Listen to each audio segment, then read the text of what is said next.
Now, anyone who says they've got the New Year's resolutions ready before the 2nd of January is a total show-off.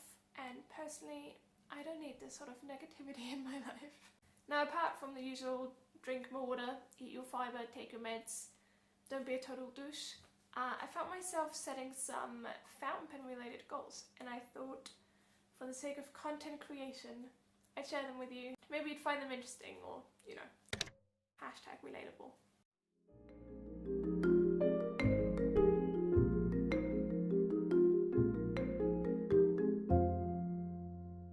Hi, I hope you've all survived the holidays and had a pleasant transition into the new year. Let's get to it. Number 1 fountain pen resolution. Get rid of pens that don't get enough love. While I am a massive hoarder myself, I do find a lot of comfort in the concept of minimalism.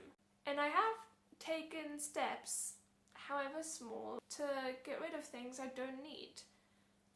Stationery is not one of those things. I love my inks, I love my paper, and I love my pens, but not as much as I should.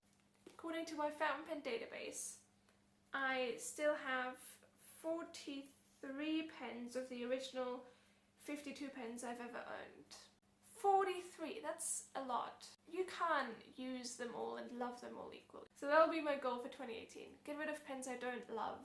Give them to someone who might actually use it and love it and take care of it. Number 2, try new inks and new ink pen combinations. I'm a habit-ridden person, like anyone, and if I know that a pen and ink combination works, I shy away from using different combinations. But you don't know what you might be missing. So here's to trying new inks, actually use those ink samples that I've got, and just not giving a f. Number 3, tend to your vintage pens. Clean them, keep the corks wet, grease them with silicone. Unlike most people, I started off with pens through vintage pens, and very old vintage pens have cork pistons as opposed to rubber, whatever they use now. That was a great system back then, but the downside is that you have to keep the cork wet, otherwise it's gonna crack. Where are they? Where are my babies? They need to be taken care of. Be good to your pens. I tend to forget. Life gets busy. But once a month, sit down with your pens, love them, give them a bubble bath, grease them up.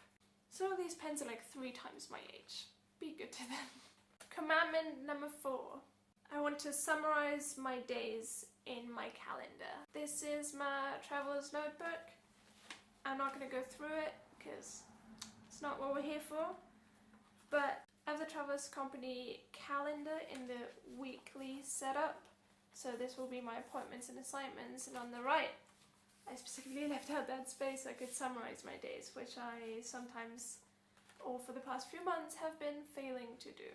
The reason I'm doing this is because I tend to, when things get too stressful, to not remember things very well, and I kind of lose a grasp of time. So when I try to remember what I did in the last week or in the last month, everything's a bit of a blur. I know that I did things, but I don't know how and when and how often. Socializing, time spent at home, I don't recall it. It's all just a big blur.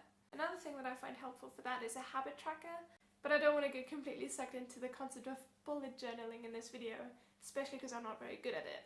And the last one is travel. If money allows, go to different pen shows and pen meetings and meet people. I love traveling. I feel so lucky for living in Europe, living so close to so many fantastic countries and cities, and it's a shame that you don't travel enough. And I've been very guilty of this the past few years. But there are pen shows everywhere, and the pen community is such a loving one and such a caring one. So go to different meetings. I've only ever been to the Dutch pen show in the Netherlands, but there's a lovely Belgian show, I hear. There's heaps of shows in Germany or in the UK, and not having been to any of them seems like a shame, because it's possible. You know, you don't have to spend money at every pen show you go to. Right? That is it. That's all I have. Thanks for watching, and see you later. Doei!